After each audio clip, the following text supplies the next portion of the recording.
शिवोऽहं शिवोऽहं शिवोऽहं शिवोऽहं शिवोऽहं शिवोऽहं शिवोऽहं शिवोऽहं शिवोऽहं शिवोऽहं शिवोऽहं.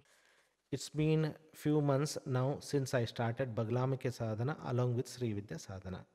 I yawn continuously during the practice, and also tears flows from my eyes. Is this common?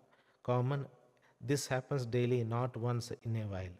It is because of the cleansing. Whenever a person has a more vata, okay, more vata is stuck around his head, around his body, those, that vata is released, yawning, burp, and then the tears will flow.